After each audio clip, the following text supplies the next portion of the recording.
Hello students, welcome to online tutorial of database management system. My name is Bhavna Singh. I am working as an assistant professor in St. Andrews Institute of Technology and Management. In today's session we will discuss about the database management. So let's get started.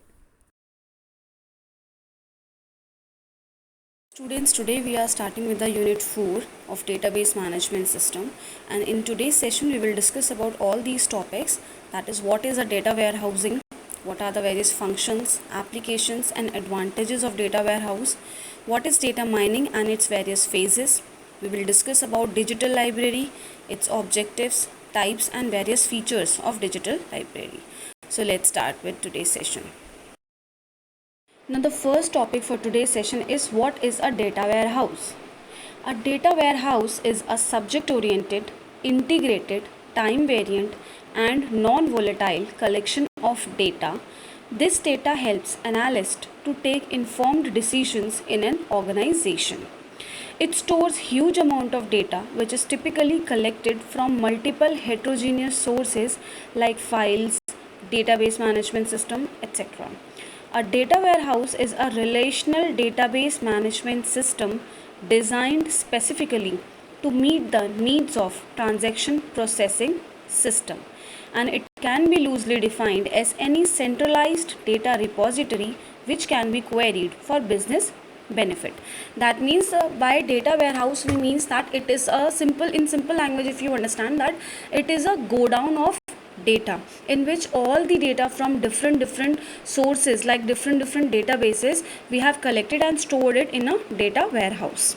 Or we can also say that it is a central repository where all the data of a business is stored, and it helps that particular business or organization to make certain decisions based on that data. So it is a large collection of business data which helps an organization to make certain decisions regarding the organization.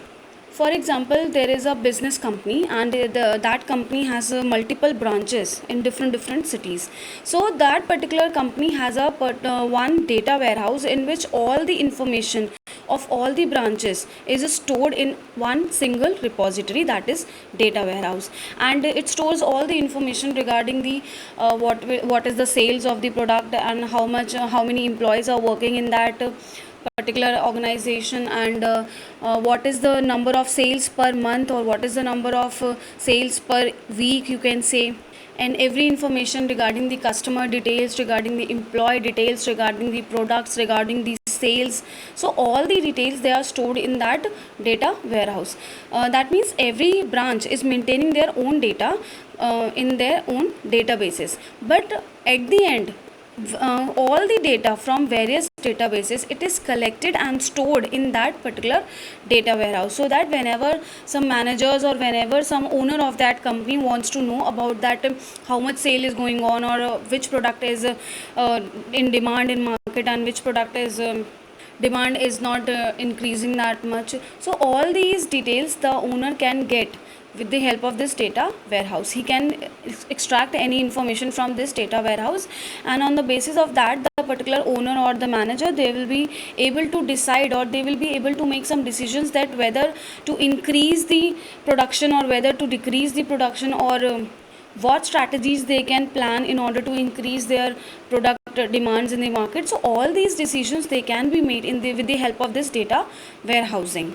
So therefore we call it as a subject oriented means it stores information regarding various things like employees, like product, like sales, customer. All these information they are stored at one data warehouse in multiple tables. Then it is integrated means that we are collecting information from various databases of you can say from various branches, and storing it at one particular place, that is in the data warehouse. And then it is time variant means it stores data, you can say it stores historical data also. That means every information regarding the sales 2 years back of that particular company, that is also stored in that particular data warehouse. And it is non-volatile means that once the information stored in the data warehouse, it cannot be updated or it cannot be edited, but you can easily delete it, or you can just add some new things, but it cannot be edited or it cannot be updated. So this is how the entire data warehouse concepts works, and in this it is a go down of data. That means it is a large collection of data.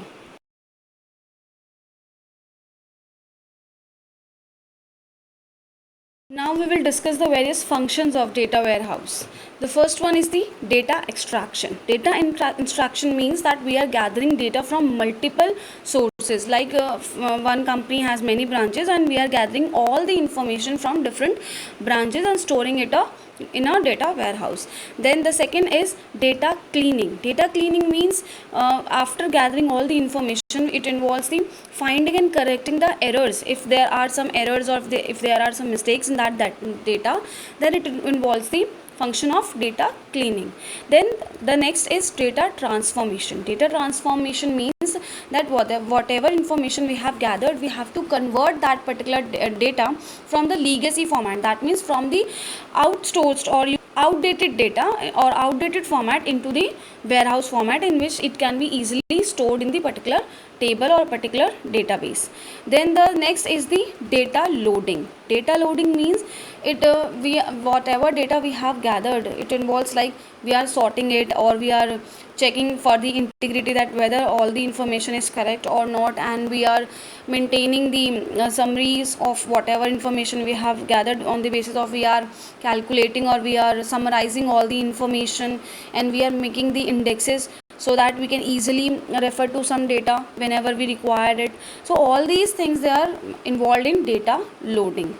Then the next is refreshing. Refreshing means we are updating all the data from various sources to the warehouse. That means if there are any updation to that particular data sources, so that can be done with the help of this. So all these functions, they make up the entire data warehouse, and this is how the concept of data warehouse works inside a company or inside a business.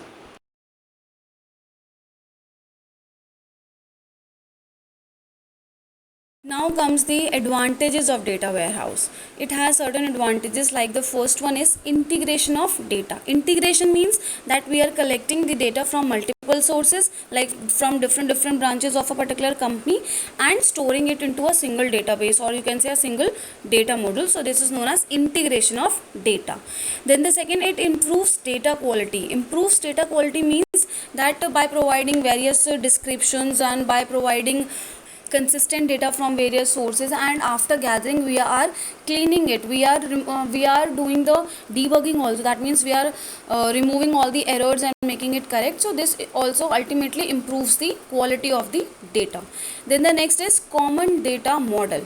Common data model means this warehouse, it provides a single common data model for all the data of all the companies, regardless of the data source. That means we are not considered that this particular data has come from that branch, or this data has come from this another branch, because in data warehouse all the data is stored from different branches, and whenever we require it, we can gather it, all the information, from this single repository only, and we need not to go to certain branches, or another branches, so that to gather the information regarding the sales, or regarding the products, or regarding the employees or the customers. So at one place only we get all the data from this warehouse.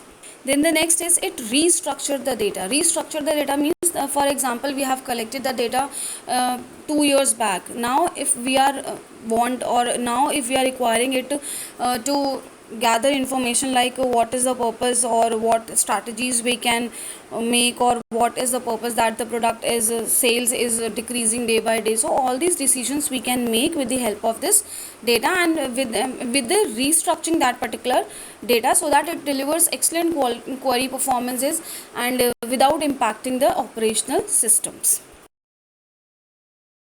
Now this data warehouse is very useful in different fields also, like in the financial services also.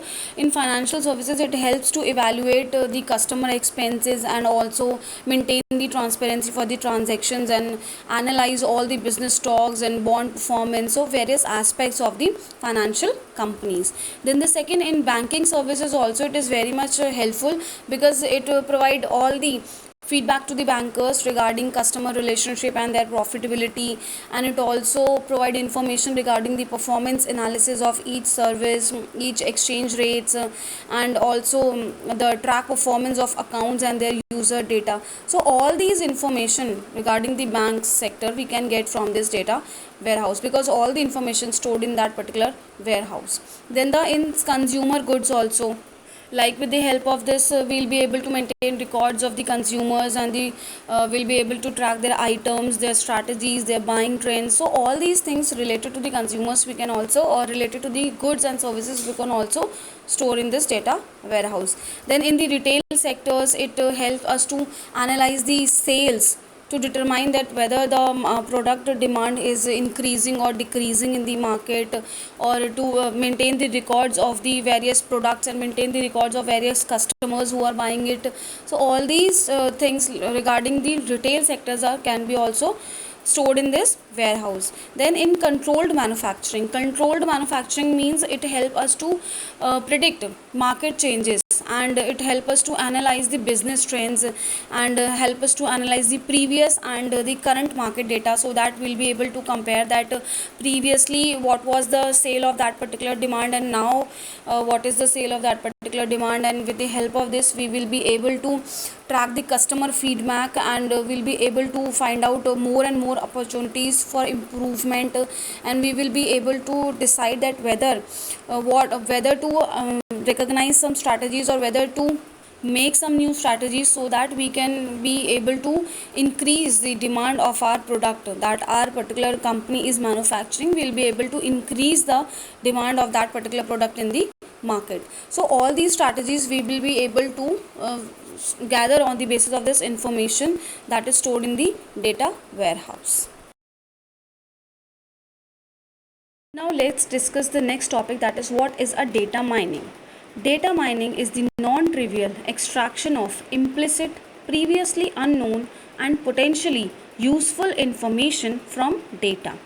It is the search for relationships and global patterns that exist in large databases but are hidden among the vast amount of data, such as relationship between patient data and their medical diagnosis. That means this data mining, it means that we are mining, or we are extracting the information which is useful for us. That means from a large collection of data, or you can say from a big data, we are extracting the information that is relevant for us, and we are not bothered about the other information. Let's take an example. Suppose we are searching for something, like we are searching for some mobile phone on the internet, or you are searching the Amazon website for a particular mobile phone that you want between the range of 30 to 40,000. So on the basis of your pattern, or on the basis of your this price that you have specified, like 40 to between 40 to 50,000, some pattern is discovered, or some pattern is made on the basis of this range only. And on the basis of this pattern, all the information related to your mobile phones between the range of 40 to 50, that will be made available by the website to you. And all the mobile phones between the range of 40 to 50,000 will be made available to you. And if suppose you specify some brand also, that you want the iPhone or you want the Samsung phone, so all the Samsung phones or all the iPhones between the range of 40 to 50,000 will be made available to you. So this is known as data mining. That is, from a large collection of information that is stored on that particular Amazon website, you are getting your own information which is relevant for you, or which is useful for you, and you are not bothered about the others information that are stored at that particular website. So this is known as data mining. That means we are extracting the information that is useful for us from the large amount of data. This is how the entire process of this data mining is occurred, or these are the various phases, or you can say these are the various stages of this data mining process. The first one is the selection. In this selection, all the data is selected, or all the data is get separated according to the set criteria. For example, as we have discussed the example like about the mobile phone, or you want the Samsung mobile phone between the range of 40 to 50,000. So all the data or all the mobile phones of Samsung between the range of 40 to 50 are selected, because they are selected according to the criteria that is set by you. So this process is known as the selection. That means on the basis of certain criteria we are selecting the information from the large amount of data. Then the second is pre-processing.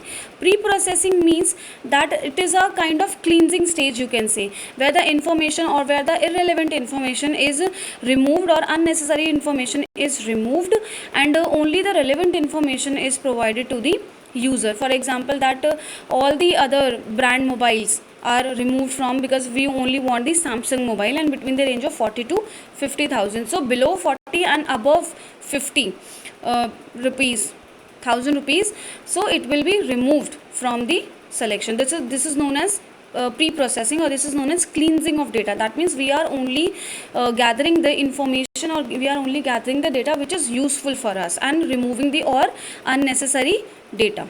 Then the next is the transformation. Transformation means that whatever information we have gathered, we are transforming it, or we are converting into the usable form, so that it will be used by the users.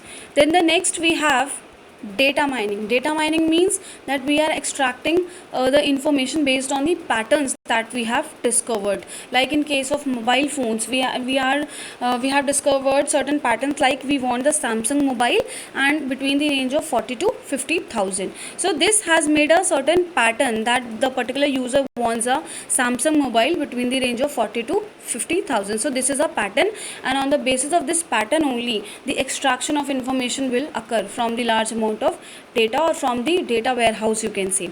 Then the next is the interpretation and evaluation. Interpretation means that whatever patterns are identified by the system, or whatever patterns that the user has made available, all those patterns are identified in the system, and they are interpreted into the knowledge, so that they will be able to get the information from that particular knowledge base, or from that particular data warehouse. So these are the various stages under which all the data mining process goes on.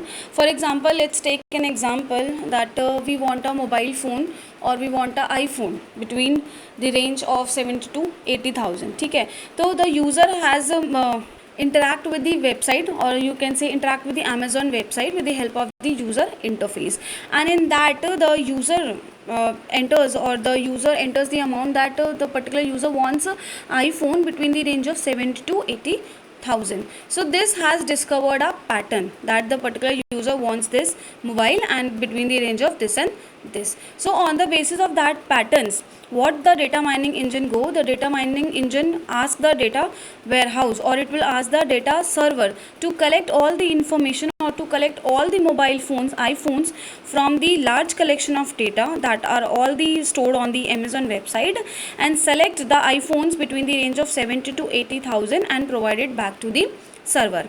Then the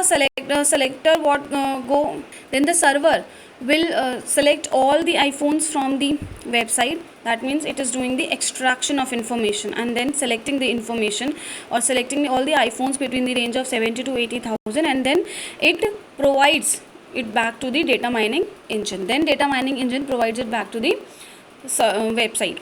So this is how the entire process goes on, and only the useful information that was relevant for the user is available to the user, and all the unnecessary and all the irrelevant information was removed during this process. Now sometimes it is asked in examination also that what is the relevance of this data mining, or what is the use of this data mining for the business organizations. So these are the points that you should keep in mind while answering this, that for businesses, data mining is used to discover patterns and relationships in the data in order to help make better business decisions. Data mining can help spot sales trends, develop smarter marketing campaigns, and accurately predict customer loyalty. This data mining technique helps companies to get knowledge-based information. Data mining helps organizations to make the profitable adjustments in operation and production. The data mining is a cost-effective and efficient solution compared to other statistical data applications. That means what happens that suppose you have searched for a particular product on a business organization's website. So on the basis of that search, some patterns are discovered and they are stored in the knowledge base databases of that particular organization, and with the help of those data that is stored in the knowledge based or with the help of those patterns that are stored in the knowledge based databases, the organization will be able to identify that this particular customer is searching for this particular product. So next time when you again search for that particular product, the information is available to you within seconds. So this is how the organization will be able to develop more and more smarter strategies, so they can be able to increase their sales, or they will be able to manufacture more and more products whose demand is more in the market. So this is how this entire organization they works on with the help of this data mining process. Now next we will talk about this digital libraries. What is a digital library? Digital library is a combination of traditional and media collections, so they encompass both paper and electronic materials. The digital library, in a broad sense, is a computerized system that allows users to obtain a coherent means of access to an organized, electronically stored repository of information and data. That means, what is the meaning of this term digital? Digital means which is in electronic format, or which is you can get access to online. So what happens in this digital library? This digital library means that it is a collection of a large amounts of e-books, large amount of video lectures, large amount of media collections. And in this digital library you can get any information regarding any subject, like science and technology, like sociology, like physics, like economics. So all the information regarding the media, regarding the current technologies, regarding the computer science, all the information can be stored and can be accessed by various users from this digital library. So it is a electronically repository of information and data, and in this you don't need to go to a certain library of or you can say the physical library in which the books are available, or the physical books or paper books are available. But in digital library you can just sit at home and you need not to go anywhere, and you can access the information, or you can learn the about your subjects, about anything, sitting at home and on your mobile with the help of this internet or from this digital library. So basically what is in this digital library, it is all the information is stored in this digital library, and you can access to it online with the help of some internet or some networks. Now these are the various objectives that are provided by the digital libraries: to collect, store, organize and access information in digital format. Then that means in this digital libraries we can collect and store all the information gathered from multiple sources, like from different lecturers. They have given their speeches, they have given their audio lectures, video lectures, and we'll be able to store it in the digital libraries and organize it and provide the access to various users. Then to meet the requirements of patrons by providing better services. That means whosoever wants to get information, or whosoever wants to learn some new things or learn some about their subject, so they'll be able to meet all these requirements and by providing them access to these information, and hence providing them better services. To provide personalized and retrospective services in an efficient way. That means whatever information you want, for example you want information regarding the media, or you want information regarding some technology or regarding some computer science. So in that case, whatever you are demanding or whatever you require, all the information is provided to you in an efficient way. To preserve valuable and rare documents. That means all the documents inside this, like audio lectures, all video lectures given by various lecturers or given by some IIT person. So all these things, they are preserved in this digital library. To save time of library staff by avoiding routine jobs. That means in this no physical labor work is required and everything is done online or electronically, you can say.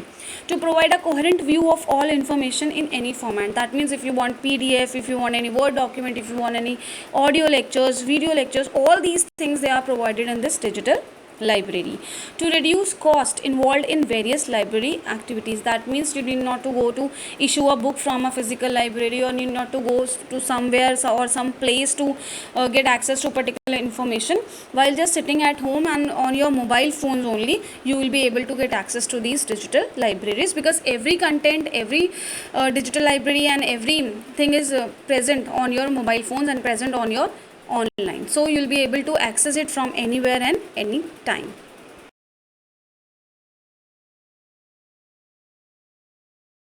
This digital library, it is categorized into two forms. Like first one is the academic repository and the second one is the digital archives. So we will talk about each one of them in detail one by one. First, let us talk about the academic repository. This academic repository, it contains all the stuff related to the academics, or you can say many academic libraries, all the things like books, various papers, thesis, or your research work, or your digitalized papers, audio forms, video forms given by the various lecturers. So all these things related to the academics, they are present in this academic repository, and they are made available to the general public also, with providing some few restrictions, so that certain rules can be followed, or certain regulations can be accessed with this open access. Then the second, we have the digital archives. Digital archives means some personalized works, like some books, or you can say some theses or some research papers given by some individual or some organization. So it is having a unique contents, that is the, you can say, the copyrighted one, or the intellectual property of certain people. So all these things are contained in this digital archives. So let us now discuss the various features of digital library. The first one is no physical boundary. As we have already discussed that the digital library means which can be accessed online, or which is present electronically. So in this, there is no physical boundary, and the user of this digital library need not to go to any physical library, and it is accessed by all the people from all over the world, and as long as they have the internet connection, so they can access this digital library, because everything is present online. Then the second, we have round the clock availability. It is the one of the major advantage, you can say, that people can gain access to this library 24/7 hours, and it is open every time, and it is available every time. And as compared to the physical library that has some time limits, like open from 11 to 9 or 10 to 10. So all these things are not there in the case of digital library. It is available 24 hours. Then the next is multiple access. Multiple access means it can be simultaneously used by a number of people, number of organizations, number of means many users can access it simultaneously at the same time. So it provides the multiple access to multiple users. Then the next is information retrieval. That means this digital library, it provides very user friendly interfaces, or very user friendly web portals, with the help of which the user can get or retrieve any information of their particular interest, or any information regarding to any particular subject. So they can get access, or they can search the entire collection based on their particular interest. Then the next is preservation. Preservation means it is not degraded like the physical library. All the information that is stored, all the data that is stored in this digital library is preserved and conserved. Then the next is easily accessible. That means certain web portals are there, or certain websites are there to which the user can easily get access, and it can easily search all the information, and easily retrieve all the information of their particular interest from these digital libraries. So there are, with few restrictions only, the user can get the access to every material that he or she wants to get. Now we will discuss the various important questions based on today's session. The first one is, what is data mining? Explain its various stages, phases in detail. In this, you have to explain the process of data mining and all these stages like selection, pre-processing in detail, with the help of the diagram also. Then the next is, explain how digital library is different from traditional library. What are its various features? This is the topic that we have discussed recently, that how it is this digital library is different from the traditional library or the physical library. So in that you have to explain all the differences and you have to explain all the features that we have already discussed in today's session.